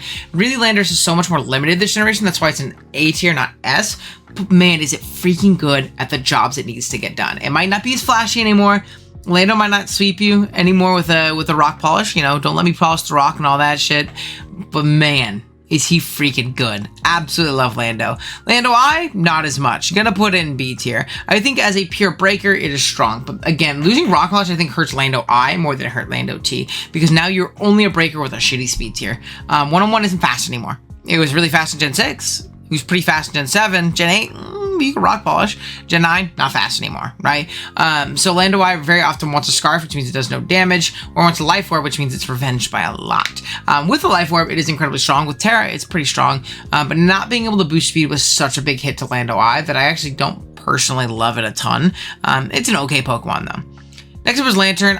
I'm going to put Lantern in the bottom of C. I loved Lantern Gen 8, but I don't think it's very good this generation just because of stat creep. Latias. Oh, another GOAT. This guy's going in A tier. He's going in A tier. It's going above Jirachi. It's a better Healing Wish guy. Not only is it great offensively with Scarf and with the specs, it has a great Healing Wish utility. It's great defensively. Really, really solid Pokemon. And it's crazy because this is the first generation where Latias is, in my opinion, objectively better than Latios. Now, we're gonna put Latios at the top of C. I know we kind of like have clickbait and he's in D tier. Latios has seen a generational fall off, and it's crazy because Latios in every other generation is an S tier Pokemon for me. My favorite, like the GOAT. But it is like a third forward opponent on a team at best now. It is just worse than Latias. Now, if you get Terra Latios, different. That guy's super broken. But without Terra, it really struggles to find the damage output and the KOs that it used to before, in my opinion. A lot of things are faster than it now. 110 isn't like blazingly fast anymore. And it's just very mediocre. It just really fails to kind of pick up the KOs you need. You feel very forced in a choice very often, like Scarf or Specs. But it's very hard to lock in this generation as well because it's so punishable if you do lock into the wrong move with a Pokemon like Latios. But yeah, I have Licky here. I drafted Licky in Gen 9. Yo, when did I draft Licky in Gen 9? I don't know. I'm gonna put him, for legacy's sake, I'll put him in the bottom of B. In Generation 8, I loved Licky. And now this is obviously only in the context of Nat Dex 2, which I think he's better in Nat Dex when he has all of his tools and the game is a little bit slower and things like that. I think though, if you put, as much as it pains me to say this, because this is like my Gen 8 crook, if you put Licky in Gen 9 Dex right now, it'd be terrible. It'd be so bad. In Generation 8 and like slower metagames, the games took a long time and you could kind of like afford to play like more bulky balance type builds. Licky's the GOAT. Absolutely love that guy. He is one of my favorite Pokemon. He's actually my third favorite Pokemon ever. You probably can't see it. Oh, let me grab it. Let me grab it. Fit check. Look. See, look. It's my GOAT. I love me some Licky, but I don't think he'd be very good in Gen 9, as much as it pains me to say that. So I'm going to put him in B tier for now. Okay. Next up, Lilligant Hisui. I actually really enjoyed Lilligant when I used it in this generation. I'm going to put it next to Arcanine because I use them together on like a Sun team, and they were both my Terra captains. Really fun with Terra. Again, also another fast Healing Wish mon, the greatest move of all time. But between Victory Dance or just like Life Orb Hustle, or like Life Orb Chlorophyll, this Pokemon is really freaking strong. Like really strong and deceptively difficult to deal with because like your opponent doesn't want to let you set up a Victory Dance for free, but also they might just get freaking O-code by your stabs plus triple axle. Like really solid coverage in that regard. I think I Terra Rocked it a lot too for like opposing fire types, and it was really difficult for teams to deal with. But yeah, I'm definitely a big Lilligant Hisui guy. Now, only on Sun.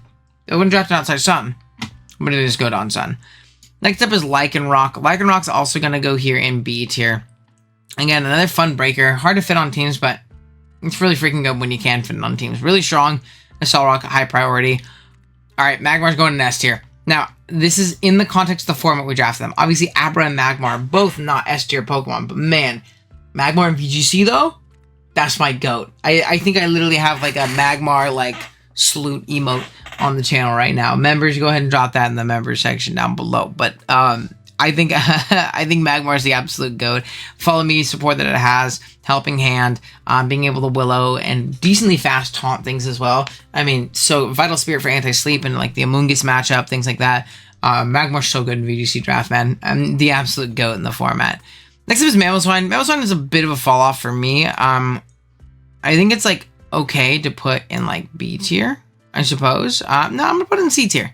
I'm really not too big on Mamo. I think the speed tier just really fails at this generation. Yeah, I think the speed tier just really fails at this gen. Next up is Manaphy. Big mana. Mana's going to go in B tier for me. I'm using this again. You'll see this eventually.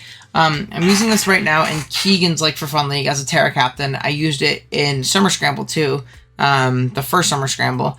And it was a little underwhelming in that one. And it definitely felt underwhelming in general for the first like part of SV. But now that it's like priced appropriately and you can get it for Terra for pretty cheap. It's really good with Terra. Like, it's really good with Terra. With the tools it has in Tail Glow and Take Heart for either fast, like, punch to your face setup, or like a slow, really bulky Calm Mind guy, it can be really difficult for a lot of teams to deal with, and I've definitely really enjoyed using it. Next up is Meowscarada. Is going to go in S tier. I mean, you can talk about a come up too. This guy like started off the generation being like a round 2, round 3 pick. You're like, oh, good starter, like really solid mon. Now like Meowscarada is like debatable to take in like the top 10. Like really, really solid mon. So fast. With Protean, it becomes so deadly to switch into offensively. Incredible move pool. Very strong, very fast. Yeah, it's certified S tier Pokemon. Meow's the GOAT. Next up, speaking of another Meow that is not the GOAT, I don't remember drafting Meowstick, and it wasn't in doubles, which means it has to go in D tier. Good in doubles. Viz was the GOAT with that guy in SPL, but yeah, I'm not going to quite pretend like Meowstick is good. Next up is Mesprit. Mesprit is going to go in low A tier. I mean, want to talk about like the ultimate utility guy, one of the best healing wish guys in the world, one of the best rockers in the world, especially for the price point that it has. Knock, Encore, U-Turn. I mean, really good at its job. The Citrus Berry holding GOAT. Shouts to Jay Ricky. I know this is like one of Jay Ricky's favorite mons too. Like this one's like crack for him. It feels like I see every Jay Ricky team I see has a Mesprit on it, and for good reason too. Like this guy's really freaking good. Also good as a low tier Terra Captain. Either in a low tier Terra League or a low tier league, it's a great option in both. Next up is Metagross. Metagross is probably going to go in B tier right here. I do really enjoy it. Defensively, its typing is so good. Offensively, it's really strong. Got a lot of great buffs this generation in Knockoff and Heavy Slam, which is awesome. I don't believe it can Rock Polish anymore or Autotomize because those moves are gone, which is a little bit tough for like those weakness policy sets, but it can still be weakness policy and be really annoying for teams to deal with. Next up is Mew. Oh, Mew's gotta go. Mew's gotta go low S tier, man. I loved using Terra Mew, man. He was so, maybe not objectively for like power wise, but man, that guy was so fun to use, dude. In Ubers, oh my gosh. And again, I thought I drafted to use it more defensively. It's like a defensive check to a lot of Ubers, but man, those Dragon Dance sets, those Nasty Plot sets, they hit different. They were so strong, so difficult for teams to deal with, and like the versatility that it offered in the builder and like the plug and play aspect of it. So unbelievably awesome. Mewtwo, fun fact, was also pretty freaking broken. We're just gonna go ahead and put them together. I used this once, and it was in the BBL like tour. We did to test out the tiers. Yeah, it was pretty freaking good. It was really good. Fun fact. Not too hard to envision that though. I'd imagine it's pretty awesome. Next up, we have Mienshao. Mienshao, the GOAT. We're gonna go ahead and put Mienshao probably in like C tier again. Like, I think it kind of falls off in regards to like stat wise. I think B tier is fine. It's better than some of these guys for sure. Yeah, we're gonna put in B tier. Regen plus U-turn. Xiao's great pivot, good Scarfer. Solid with an AV depending on the matchup too. I really wanted an LTM. Next up we have Mightyena. Did I draft Mightyena?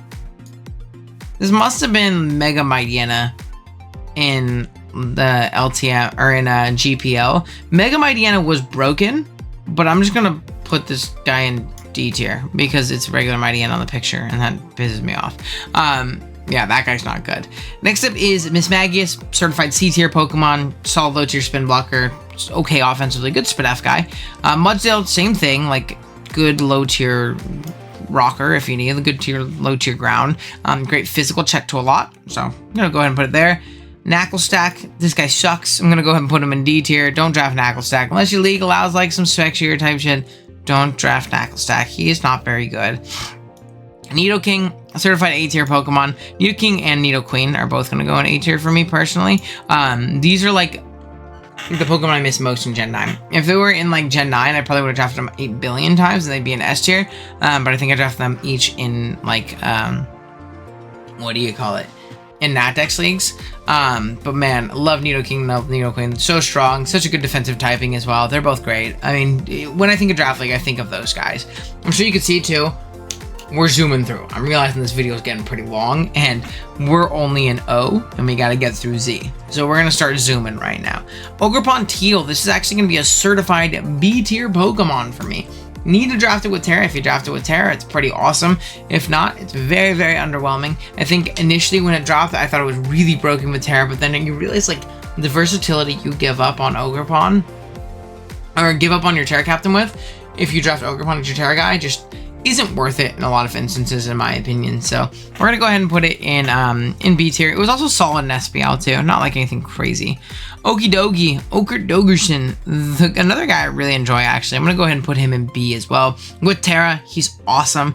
Without Terra, it's okay, but as like a lower tier Terra Captain option, I think it's really strong. Next up, Oricorio, probably D tier, right? Like unless you're drafting this guy with Terra, probably D tier. Overquill. This is another like certified A tier Pokemon. I think the value you get out of Overquill with its defensive typing and Tim spikes, like, oh my gosh, is this thing freaking amazing. Absolutely love me some Overquill. Such a good typing. One weakness to ground that can be patched obviously elsewhere. You should have ground resistances if you're drafting a Pokemon team. Really like that guy. Palossand is another slept-on, like, low-tier rocker that I really enjoy. I'm going to put it in C tier. It can be really annoying into some teams. I mean, there's some teams that just don't break through Palossand. It's a good, like, fighting check as well. Really annoying for a lot of teams. Absolutely loved using it the few times I've used it. Pekka-Runt. That's another S tier guy, right? I guess it's gotta be. It's gotta be an S tier guy. I mean, it's gotta be. This guy's so freaking good. If you guys haven't seen the video, we put out a video a while ago that was, like, the best spin blocker in Draft League history, and it's Pekka-Runt. I mean, there's not a spin it can't block. My favorite defensive core in Generation 9, I'm using it right now in the Keegan League, and eventually there'll be a movie up for that, is Tinglu Pekka-Runt, and we have that. Like, those Pokemon together are absolutely perfect. Such an incredible core. Love those mons. The hell did I draft Persian? Persian sucks. Then we have Piloswine next. This is another like low C tier, like okay, low tier rocker. Eviolite makes it okay, and like in past generations it like got really bulky with Eviolite and really strong with its stabs. But again, Stat Creep has kind of caught up to him a little bit. Next up is Porygon Z. Again, another really fun breaker. I think with Terra, it could be really fun. I think in low tier where Kurt has it, it's awesome. But I'm not going to pretend like I think it's like objectively good or something you should be able to fit onto every team. Next up is Prim though, and this is another goated guy. This is going to be another A tier Pokemon, like certified for sure A tier. Incredible defensive typing, really strong offensively, and because of that you can flex into both roles, whether it be as an assault best set, whether it be as a physically defensive set, whether it be as Calm Mind, whether it be as a Specs breaker. Prim is really good. Also, like a really annoying Encore for a lot of teams. Like a lot of teams don't deal with the Prim Encore super well. So, yeah, I think it's definitely a certified A tier guy. Quilladin, really like C tier threat. Yeah, we'll put him in C. Honestly, it's like a low tier option when you can tear it for like 1 or 2 points. Not that terrible, to be honest with you. Chocolate King actually did really well with it in Ubers, which I thought was awesome. Quillfish is a B tier Pokemon in the sense of like it offers so much value to a team. I'm actually going to put it like right behind me and Shao. So much value for a team. In Tim, it's awesome typing. Flip turn on this one opposed to Overcoat, which can. And spikes and T-spikes, T-spike absorber, T-waves. Again, overall really solid. Next up is going to be Raging Bolt, another Pokemon that's going to go all the way up here in S tier. I love Terra Raging Bolt. This Pokemon is so bulky, it is so strong, and has so much aura. I mean, I love the design. I don't know about you guys, this doesn't have to do with anything with the ranking, but I think Raging Bolt is one of the coolest designed Pokemon, like, literally ever. I think it is so sick looking. Regieleki is going to be probably a C tier Pokemon for me. I'm going to put it in C because one time I got to use it with Terra and it was very broken. Super broken with Terra. Don't allow Terra Lecky. Every other time I've drafted it, I think, though, has been like non-Terra, and it is good at getting a spin and a boom off, or spin and screens and whatever else. So if you drafted the app price, I actually not as big of an Lecky hater as I used to be before. Don't draft it expecting it to do damage with Transistor, because realistically, in 90% of instances, you're not going to be given the opportunity to do that with a Lecky. But it also forces very specific switches very often, and if your team has a team that can really exploit those ground types, or I also think like Regieleki plus like Zoro or Kasui can actually be really annoying for some teams, because if you switch in your ground type and you take a Spec Shadow Ball or Hyper Voice to the face, it's not going to feel good, and the Leky's going to be opened up a little bit later on. Next up is Reverum. Reverum's going to be like a high C tier Pokemon for me. It was awesome in the low tier tour I had it in for Smogon, where it was like my Terra Captain. It was really good there. But every other time I've drafted it, it's been terrible. So it's going to go in high C tier. And low tier, specifically, I think it's good. Its stats just don't, stack up for other formats, I guess. Rhydon's going to be another like low tier rocker, C tier guy for me. We had him in the ghosting tour, and we brought Terra Wall Raging Bolt, and then we killed the Raging Bolt before it could Terra, and then we just had Rhydon on the team, but not terrible. It's like a really solid like low tier Terra captain, like your second option kind of guy. I think he's actually pretty cool. Next up is Rillaboom. In the past, I would have put Rillaboom all the way up in A tier. I think I'm going to put it in B right now. I think the utility that Grassy Terrain offers some teams is awesome. It's a great pivot with U-turn. Grassy Glide is just so weak now, and you really feel it when you start running calcs with this guy and building with him. I was a big Rillaboom advocate in Generation 8, but it's definitely fallen out of favor a little bit for me in Gen 9. Next up is another guy I'm pretty surprised on. It's going to be Roaring Moon. I'm going to put it at the top of, I'm going to put it in A tier, probably bottom of A-ish area. I think right here, right behind Treads. Early generation, I was so excited to use big broken like Ments, but like dinosaur, right? I was so excited. Like Ments is my favorite Pokemon. And I used it, I was really underwhelmed. Terra is obviously super broken, so it's non-Terra Moon. I was really underwhelmed with this guy without Terra, and most people seem to be more, kind of like mid on him anyways. And again, everybody's calling him Roaring Mid for like years, but then as time passed, people started using him again. I used him again recently as my round 1 pick in Keegan's League as like kind of back wheel, and it's so much better than I gave it credit for, man. It was like I gave it too much credit, then I was like, ah, he's terrible and ass, and now I'm like, okay, no, he's good. He's good. Booster energy sets, whether you booster attack, booster speed, exert a lot of pressure. Bandit is really strong, Scarf is really strong, but really those like booster energy sets that come in and break early are honestly so good, and I really do enjoy them. So yeah, solid Pokemon. Alright, time for the Rotoms, and this is going to be like the only generation where this ever happens ever. Both Rotom Mow and Wash are going to be lower. We're going to put this guy a little bit higher than most of these guys in this tier. Are going to be lower than Rotom Spook, who is going to go in B tier. Now, why is it... I have to move Licky down. Oh, it hurts me.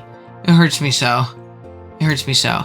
Why is Rotom Spook in B tier? Because it spin blocks really well for a low tier Pokemon, and it has like good defensive matchups into some of the high tier offense and high tier spinners in the sense of like Great Tuscan Iron Treads. If you want to, you can make sure they never spin. Like you can make sure they never get a spin off. Colbur, like defensive sets, just kind of prevent that from happening. Whereas Rotom Wash and Rotom Mow, they're like better like defensive pivots on their own, but they cost a lot more, and Rotom has like a better defined job into the metagame. So I think Rotom Spook is definitely a lot better. My goat, Ments. Oh my gosh, he's going in S tier. You can't stop me. You can't stop me. Ments with Terra, I think is so unbelievably good, so I can justifiably put him here, and I'm doing it. You can't stop me. This guy's the GOAT. With Terra, whether it be Terra Flying, Terra Ground, Terra Defensive typings, Terra Offensive typings, it's so good, so versatile. Physical Special, DD, Scarf, Band, Specs even. So versatile and so strong. I'm always going to be a big Mens Glazer. It's my favorite Pokemon, and I think it's really freaking good. Next up is Salazzle, who we have right now. Hasn't come to any games. I'm just going to go ahead and put it in C for now. I think like on paper in low tier, it's really strong, but hasn't really shown anything yet. Next up is Hammerot, and I'm actually going to put this guy in B tier, which might seem a little crazy. I think a year ago, again, I would have put this in like A tier, probably, but I think this guy is incredibly overhyped. Missing spikes is really annoying, and you don't find the opportunities to click Cease's Edge as much as you'd like to in practice when people are positioning themselves offensively. It's weird, because I feel like whenever I play Samurott Hisui, I'm like, wow, this guy's so annoying, gets up 3 spikes against me pretty easily, blah, blah, blah. Whenever I use it, really not that impressed with it. So yeah, I'm gonna go ahead and put him in B tier. It might be a hot take. Let me know what you guys think. Alrighty, next up we have Sandile. Oh my gosh. Okay, we have Crook as resident S tier. You know, we're gonna put the little guy next to him. This is my goat. This might just be personal bias because I love the Crocodile line so much this generation, man. But again, one time I've used it, you got a Low Cup Championship. He's the GOAT. Scarf Moxie, Scarf into him, solid rocker. He's okay. I can't put him in S tier. We're gonna put him in A tier. But in my heart, he's sitting up there with his papa. He'll be there one day. He's gotta live up to the expectations. You know, he's gotta grow bigger and evolve. Sandy Shocks, another Pokemon, might be a hot take, is gonna go in D tier for me. I'm not a fan of my ground type being walled by another ground type with an air balloon. This just sucks. Or having to run Tri-Attack and Power Gem to break balloons. It sucks. I mean, like, as a dedicated hazard guy, it's okay. I think with Terra, it's okay too. Okay, we'll put it in C tier because of that. With Terra, it's okay. Like, Terra Ice is really strong. In, like, low tier, it's way too broken with Terra. So, yeah, we'll put it there. I think that's fair. Next up is Big Scovillain. Oh, sorry, I'm just getting a text message. There we go. Big Scovillain is going to be next. We're gonna, for L5, we'll put him in C tier. As like a fun low tier Sun abuser, it's pretty awesome. I don't have the aura to like specifically use Terra Scovillain to smoke through the spring seasonal like he did. So I can't rank it any higher, but that guy's definitely cool. Scrafty is gonna be a certified B tier Pokemon for me. I think like as a like low tier Terra Captain is actually quite solid.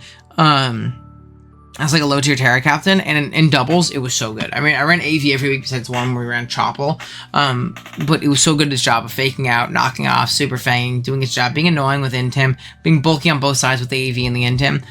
Really awesome Pokemon. Yeah, really awesome Pokemon. Screamtail. Screamtail's gonna go in A tier. I'm definitely a big Screamtail guy. Screamtail is awesome in the sense of like, it's passive offensively in the sense of like it does not do a lot of damage, but it's not passive at all because while it's incredibly bulky, it's also incredibly fast. So you're not going to be able to exploit it with subs and setup and things like that because you're just going to get taunted, you're going to get encored, right? You're just going to get encored and you're going to have a bad time, which I think is really cool, whether it be through wishing up teammates, encoring, thunder waving, stealth rocking, and having great coverage. Screamtail is so good as a utility piece. So unbelievably good as a utility piece. Shaman. Dude, the streets ain't gonna like me for this one. Shaman's going to B tier. Everybody hates Shaman besides me. Shaman is my goat though, man. Again, 2 championships, right? BBR and BBL. It was on the team both times, and you know what it did? It checked ground types and it healing wished. And that's all he needs to do. He's really freaking good at that job, right? And that's kind of what's most important. Really, really solid Pokemon in that regard. Definitely a big Shaman fan here. Sorry, getting a bunch of text messages. Next up is Sinistra. I think I've only used Sinistra once. In theory, I think it was much better than this. I'm going to go ahead and put it in B tier, though.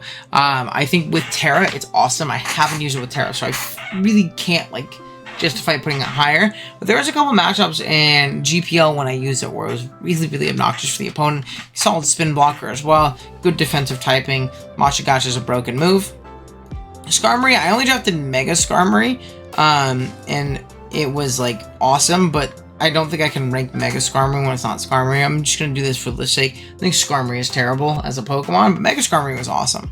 Skuntank. Skuntank is also gonna be like a low C tier. I think stats are just kind of caught up to it, and that makes it kind of not great. But defensive typing wise, it's awesome. So yeah, we'll put it there. Next up is Slonky Woo Slitherwing, the GOAT. We're gonna go ahead and put this guy in like high C tier. If you can like fit him on your team, I don't think he's terrible. Strong first impression, U-turn, stab, close combat, bug and fighting is so strong offensively, especially accident with like fire coverage and like wild charm and cool things like that. You can also Willow and Morning Sun and be defensive. It's a good Terra Captain as well. I think it's definitely super slept on in that regard. Next up is Slowbro Galar. This guy's gonna go in C tier, whereas the better version of it in Slow King is probably gonna go in high B tier in this generation. Still a great Pokemon, maybe not to the same level of dominance it had before, but still really solid. We're gonna put Slow King regular in the same-ish area because Slow King has, or both of them have momentum options in like Chilly Reception, which is a really awesome tool, whereas like Slowbro Galar doesn't, which is tough. They're both great with an AV as well. Slurpuff, I used this guy in Natdex and he was really fun with Terra, but I'm gonna put him in C tier. It was like Natdex and low tier Terra and stuff like that. Really fun with Terra. Definitely smoked through some games with that guy. He was a demon, but painfully mediocre Pokemon. Next up is Big Sneasler. I think Sneasler definitely is deserving of an A tier placement. Really fun breaker. Win condition with like SD and like Unburden and things like that. I got to use Terra Sneasler once and it was so broken. But like without Terra, it's just a solid, strong breaker, scarfer, band guy type thing. Next up is Snorlax. Snorlax was awesome in the context I used him in like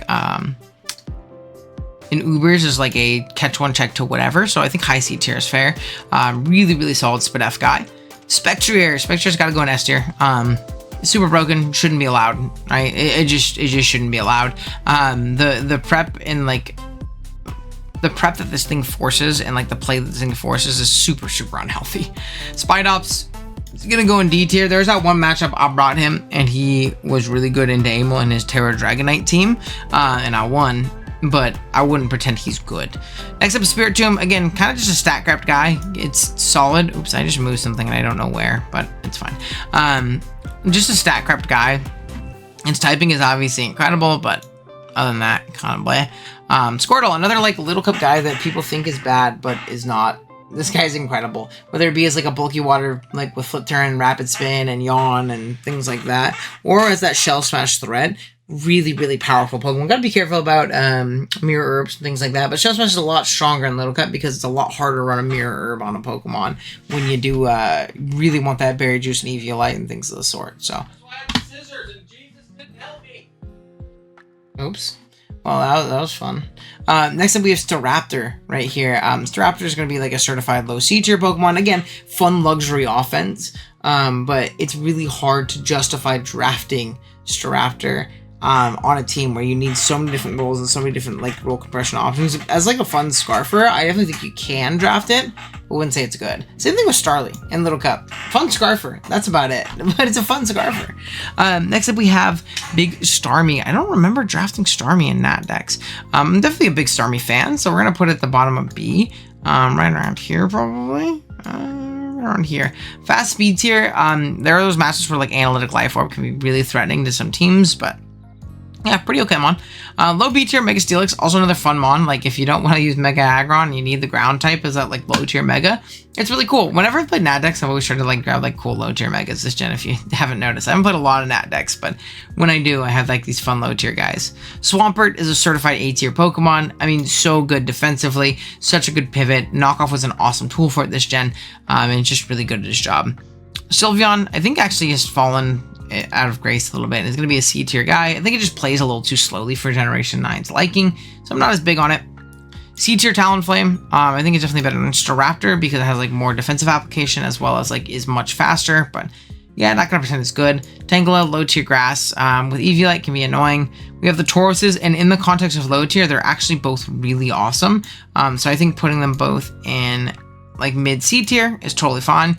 They're both really strong offensively in the context of the form they're playing. Tauros too. I mean, we're just now using it, but Tauros has also been really awesome so far. So we'll put the Tauroses together. Tentacruel, I think we're gonna move it up to B tier. I know some people really do not like Tentacruel. I'm a big fan of it as a spinner, as a like also as a fairy check. I think it matches up well into a lot of the scary high tier offense and spins pretty consistently and pretty freely into a lot of the metagame, which is cool. Thundy T was awesome whenever we've used it, whether it be with Terra in singles or whether it be in doubles. I'm definitely a big Thundy T fan. I think it's a really strong Pokemon. I also think that Terra Thundy I is also pretty strong. It's going to be a lower tier B, but I think with Terra, it's really strong. And when we had it in Ubers, it was awesome having that Prankster T-Wave option. Like, it was actually really cool. It felt like very like Oras-esque. The Wacky is going to go in bottom of C tier. Honestly, for like a low tier like ground pivot and like grassy terrain option, it's not bad. It's not bad at all. Next up is Timber. Timber's going to go probably in A tier actually as like a little cup threat. Such a strong Pokemon. Priority Mach Punch, Knockoff, Drain Punch. Great abilities in Iron Fist and Guts. So you can go both ways depending on the matchup pretty consistently. We have Ting-Lu next. You can tell, dude, we're zooming right now. We're zooming. Ting-Lu is definitely going to go in A tier. I'll put him right behind Landorus. Ting-Lu Petch, again, my favorite defensive core this generation. Ting-Lu doesn't die. It checks whatever you need it to check, even if it's weak to it, potentially. Like, it's so fat. And honestly, deceptively strong, too. Those Adamant Ting-Lus, they hit, man. They hit for sure. Tinkaton is also going to be like a low A tier Pokemon for me. The defensive typing is just so good. Thunderwave, Encore, and Rocks, and Knock. I mean, what else can you need out of a Pokemon? And the Gigatons can get really annoying. And there's like those random SD matchups where you're like, damn, Tinkaton got hands, you know? Torkoal, I think is like a certified like C tier guy. I think putting him like right about, let's say here above the other Weather Setter is about fair. Again, it sets Sun and it's really all it does, but pretty darn good at it. Torn Eye, I'm going to go ahead and get out of the way. I think this Pokemon's terrible. When I used it, it was not with Terra in low tier, and it sucked then, and it's completely undraftable in standard. Torn T, though, that's the GOAT. That's the Terra GOAT. So we're going to go ahead and put him in S tier. I mean, so good, so versatile, whether it be Specs, Band, whether it be Assault Vest, which is like the best set right now, whether it be with like boots and things like that. So good. So versatile with Terra. So strong. Regen's broken. Dude, we're zooming right now. Oh my gosh. Torterra is going to be next. I think like as a like low tier grass, it's actually quite good. It can also smash, but I don't think smash is very good. But I do think like the ability to smash on top of like its great defensive application as a rocker makes it pretty darn solid. Trubbish, another little cup goat. We're going to put him next to his friends in A tier. Where are they at? Go away, Tinkaton. My friends are hanging out. Like all these guys are on the same team. So good. Recycle plus like berry juice on a Pokemon that can't have its item knocked off is so unbelievably potent. It's great in offensive fightings, which is incredibly important in low tier as well, or in little cup as well. Serena, I mean, this might be a hot take, but I don't think Serena's that bad, man. I don't know. I go through phases where I think Serena's like the worst Pokemon ever, and then phases where I don't think it's that bad. Right now I'm in a phase where I don't think it's that bad. It did its job in seasonal. It did not come to every game, but when I needed to come and spin or check a ground type, it did its job, and that's all you can ask for out of a mid-tier kind of grass, in my opinion. Typhlosion, another fun offense mon. We're gonna go ahead and put it in like C tier, like right in the middle here. Eruption is cool. Its typing is awesome. Yeah, cool mon. Dude, the Little Coat gang, they're all here together. Tyrant is awesome. Sturdy Juice mon, so like you can technically use it as like a Sturdy Juice rocker, which is annoying, but you can also use that as an opportunity to use it as a Dragon Dance like win condition, right? Where you can DD up, get down to Sturdy, come back to full, DD up again, and then your opponent's like, oh no, I have literally nothing for a +2 Tyrant. Especially the fact that it gets good coverage for steals, or any rock resist in general with like close combat and earthquake and things like that. It gets rock blast to go through sturdies and sashes and things like that. And same thing with scale shot as well. Like such a beautiful Pokemon. Absolutely love Tyrant. One of my favorite little Pokemon to use in general. So yeah, definitely a big fan. Next up is Ursaluna. I think Ursaluna is definitely another like certified like A tier Pokemon. I'm gonna go ahead and put it up here. I think with Terra, it's actually really powerful and really strong. Whether it be those like Guts Terra normal facade sets or like those AV sets with Terra can be really annoying. Or like Swords Dance and Bulk Up with Terra can be really annoying. I think Viz showed that off really well in the SP or in the BBL a while ago. I think Ursaring is also like a solid-ish Pokemon as like a mid-tier or like a low-tier like catch one check to whatever you need, kind of like special or physical wall with the normal typing, and Eviolite. It's actually really annoying to take down, and what's different about Ursaring, which like, you know, not the same with other Pokemon, is it's strong offensively on its own, so that makes it pretty solid in that regard. Urshifu Rapid and Single. Urshifu Rapid, I think these are both like certified, like I think this is an A-tier Pokemon. I'm gonna go ahead and put it in top of A. With Terra, I think it's really strong. And then I think Urshifu Single is also really strong, but maybe not to the same extent as Urshifu Rapid.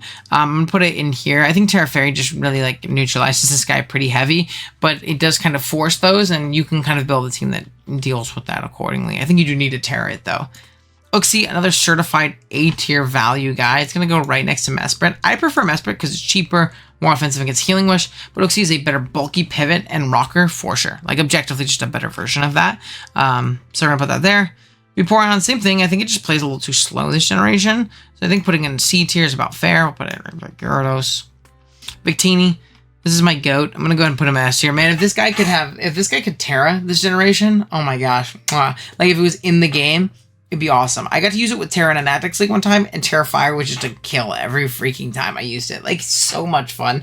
Very versatile, very strong offensively, and honestly okay defensively as well. My all-time kill leader by far, by the way. Like, absolutely love Victini. And Victini, like, the biggest Victini glacier of all time. Vikavolt is actually going to go probably, like, low C, high D tier. I think, like, it's having webs is cool, but, like, it's so bad defensively without Roost, man. It's so bad defensively. Volbeat's also going to like be a little bit higher too. In D tier, just because it has a BBR ring and it has like cool tools in theory with like Prankster and Encore and Tigo and things like that. I never brought it though. Like I literally never brought that shit. Next up is going to be Volcanion. I'm going to go ahead and put it in like mid C. I think with Terra, like Jay has it in low tier, it could be pretty awesome. But as like a standalone Pokemon, it's okay. It's okay. I used it in WPF, I believe, and it was pretty awesome there. But yeah, it was fun. Didn't come to every matchup. Next up is Volcarona. Volcarona is going to be another like high B tier Pokemon. I definitely think it's strong, but without Terra, it kind of really struggles this generation, in my opinion. Voltorb, this is like a C tier little cup guy. Can boom, is faster than everything, which is pretty cool. And then next up we have Big Wobbuffet. Wobbuffet's gonna go probably top of D tier. Funny Mon, I used it to like 1v1 a Feeny one time, which was cool. In that dex when I had it, but I brought it to one game. It's like a funny shadow tag guy. That's about it. We've has some pretty awesome value as well. We're gonna go ahead and put it in bottom of B tier, or maybe a little higher in B tier. Yeah, I think this is about fair. Strong breaker. Definitely gonna fall off this generation, but it's not half as bad as people think. B tier is also going to be home for Wheezing. I love this guy's low tier fighting resist and ground immunity and things of the sort. Low tier fairy resist as well. Weird Ear was absolutely garbaggio. We're going to go ahead and put it in the middle of D tier here. Zamazenta should not be allowed in standard play, but I got to use it in standard play, and that was pretty awesome. So we're going to go ahead and put it in S tier. Gyapdos, really awesome Pokemon with hazard stack offense, I think. Like really having like a solid Defiant guy can be really annoying for some teams. I have it with Tinglu Petch and Roaring Moon, and it's really honestly a super potent offensive core with like the hazard stack that we have. Really punishing Defog. Next up we have Zapdos. Zapdos is also probably going to go in A tier. We'll just put it ahead of regular guy. I think he's definitely seen a fall off this generation, but man, Zapdos is still so good. You force a lot of Terra Electric, so be prepared for that to happen, but it's still so good defensively, really sneakily strong offensively as well. Honestly, just like a perfectly designed Pokemon. Zarude, I mean, come on guys, the goat's got to go up here in S tier. With Terra, this thing is so unbelievably potent and strong. It just wins games so easily on its own. Just run Spadef Bulk Up. Never think, don't run SD Trailblaze, don't run the Scarf, just run Spadef Bulk Up, you will win eventually, as long as you play correctly. Zeraora is gonna have a little bit of a fall off this gen. I would have put this in S tier before. I'm gonna put it in A. I really didn't enjoy that much when I used it in that dex, and I think like the game kind of like bulked up and speeded up a little bit to where I don't think it would have as much success in this generation as it would in other ones. Zora Kasui, I think is definitely like a low B tier Pokemon. Fun Breaker can be really annoying for some teams to deal with. Zorua is like what Zora wants to be, but a Little Cup version. This guy's gonna go in A tier. It is so punishing when your opponent doesn't know what Zoroark is. You can just pick KOs so unbelievably easily with how strong this thing is in Little Cup, and it's very solid speed tier. Okay, that's it. We did it. We'll do one like quick like little Curtis scroll. Actually, you know what we'll do is we'll like zoom out for you guys. There you go. So starting up at the top, we have Crook, and all the way at the bottom, we have Fortress. So that's the scale of good Pokemon. That's the scale. Let me know what you guys think of the list down in the comments below. Let me know. I guess I was going to say let me know what you would rank them, but these are Pokemon I've used personally. I think it'd be awesome if you guys did these yourself. You kind of have, it takes a little work. Big shout outs to Sin again for doing this for me. But yeah, it was a lot of fun. Again, drop a like if you enjoyed. Sub if you're new. Please, it's my birthday. You have to sub. That's the rules. And I'll see you guys in the next one on Sunday. Later.